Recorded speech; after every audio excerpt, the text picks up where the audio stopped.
A 4-year-old boy tells his mother he remembers heaven. She laughs it off.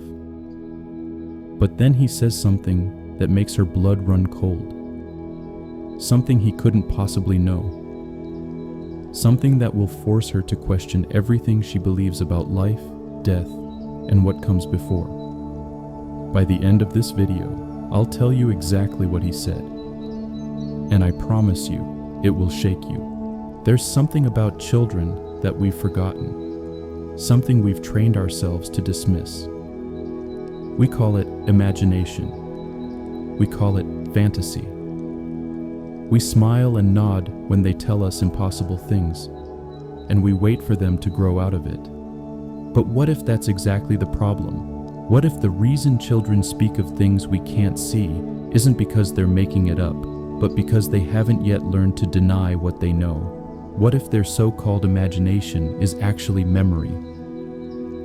This is the story of a little boy who wouldn't forget, and a mother who had to choose between the world she knew and the truth her son was trying to tell her. His name was Samuel, 4 years old, with that particular intensity that some children have, the ones who look at you like they're reading something written just beneath your skin.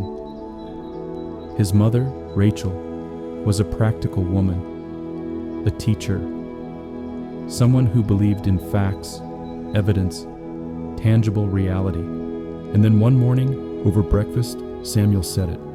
"Mommy, I remember before I was born." Rachel barely looked up from her coffee. "That's nice, honey."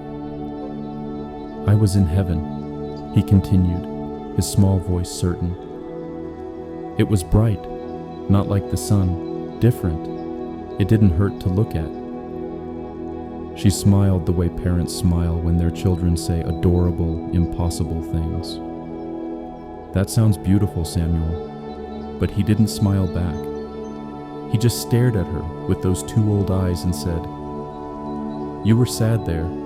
Before I came, you were crying." Rachel's hand stopped halfway to her mouth. "What did you say?" "You were crying," Samuel repeated, matter of fact. "That's why I picked you. I wanted to make you happy again." She told herself it was coincidence. Children pick up on things. Maybe he'd heard fragments of conversations. She'd been through depression years ago before Samuel was born. But maybe he'd somehow absorbed that knowledge. She didn't tell anyone. Because to tell someone would be to admit she'd even considered it. And Rachel didn't consider such things. She dealt in grammar and mathematics, not in metaphysics. But Samuel kept talking. He described a garden that was all the gardens at once. He talked about music that came from everywhere and nowhere. He mentioned beings who didn't have faces, but somehow you knew who they were by feeling them. His descriptions had a specificity that was unsettling. This wasn't vague fantasy. This was testimony. And Rachel did what most of us would do. She tried to shut it down. "Samuel, that's enough. Those are just dreams." "They're not dreams, Mommy. Dreams feel different. This was real. That was real. This," he gestured around the kitchen. "This is real too, but different real." Weeks passed. Rachel thought she'd successfully redirected Samuel's attention. He talked less about heaven. He played with his toys, became absorbed in the normal concerns of being 4. But then came the afternoon that changed everything. They were in the car, driving home from the grocery store. Samuel was quiet in the back seat, and then, in that casual way children have of dropping bombs, he said, "Mommy, why did you give away the baby blanket?" Rachel's hands tightened on the steering wheel. "What blanket, honey?" "The yellow one, with the ducks. You put it in a box and gave it away. You were crying again." The world narrowed to a pinpoint. The yellow blanket. The one she'd bought when she was pregnant the first time. Before Samuel. Before the miscarriage that nearly destroyed her. The blanket she'd kept for 2 years and then finally, in a moment of painful clarity, donated to charity. Alone. She'd done it alone. Her husband had been at work. There were no photos, no witnesses. She'd never told Samuel about that pregnancy. Her voice came out thin and strange. "How do you know about that?" "I told you, Mommy. I was there. Not here there, but there, watching you, waiting." He paused, then added with the devastating simplicity of childhood, "The first baby couldn't stay. I don't know why, but I could. So I came." Rachel pulled over. She couldn't drive. Her hands were shaking too badly. Before I continue, if this story is resonating with you, if you've ever wondered whether children might know something we've forgotten, subscribe to this channel right now, because we dive deep into these questions that sit at the intersection of the spiritual and the inexplicable. Hit that subscribe button. You'll want to hear what Samuel says next. She did what any modern parent would do. She Googled it. Children remembering before birth. Pre-birth memories.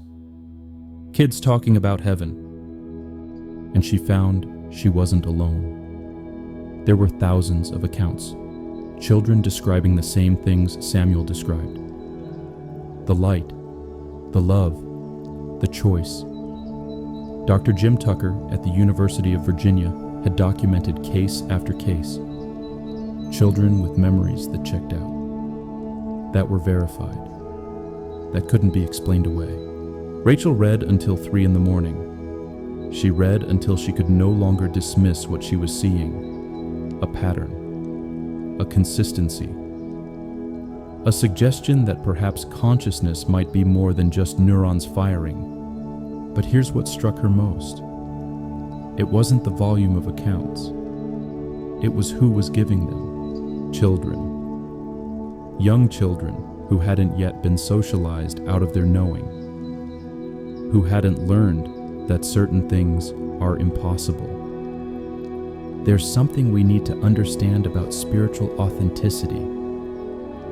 It belongs to the unfiltered. It belongs to those who haven't yet constructed walls between themselves and mystery. We think spiritual maturity comes with age, with study, with theological sophistication.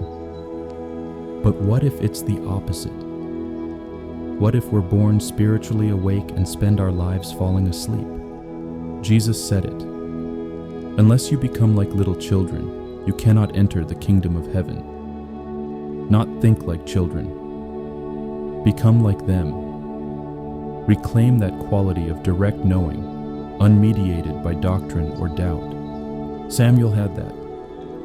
He spoke about heaven the way he spoke about his daycare, as a place he'd been, as an experience he'd had.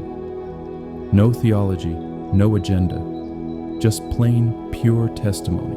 And that purity, that's what finally broke through Rachel's resistance. She waited until her husband was asleep. She went into Samuel's room and sat on the edge of his bed. "Samuel," she whispered, "can we talk about heaven?" He turned his head, unsurprised, as if he'd been waiting for this. "Okay, tell me everything. I promise I'll listen this time. Really listen." He talked about choosing her, about watching her from the bright place, and knowing she was going to be his mom. He talked about being excited to come here, even though leaving there was hard. He talked about God, not as an old man with a beard, but as the feeling that loves everything. He talked about angels, which he called the helpers, who told him he was going to forget most of this when he got here.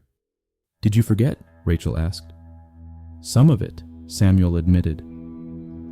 "It's getting harder to remember, like when you wake up and the dream is slipping away. But I remember the important parts. I remember choosing you. I remember the light. I remember feeling safe." "Samuel," Rachel said carefully, You said you were watching me before you came. What was I doing, besides crying? This is it, the moment I promised you at the beginning. He sat up in bed. You were in the blue room, the one with the big window. You were holding a picture of a little girl. Rachel's heart stopped. The little girl, her sister, dead at 7 from leukemia 30 years ago.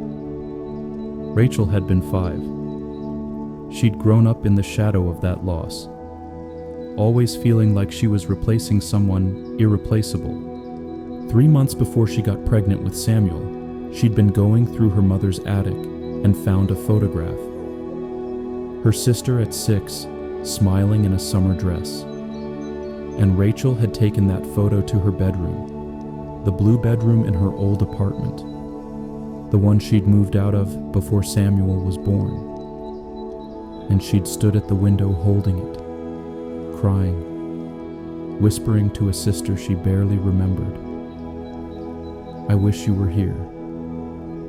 I wish I could ask you if it gets better. No one knew about that moment. Not her husband, not her mother. It was hers alone. Samuel, she managed. What else do you remember about that moment? The little girl was there too, he said simply. In the bright place. She was one of the helpers.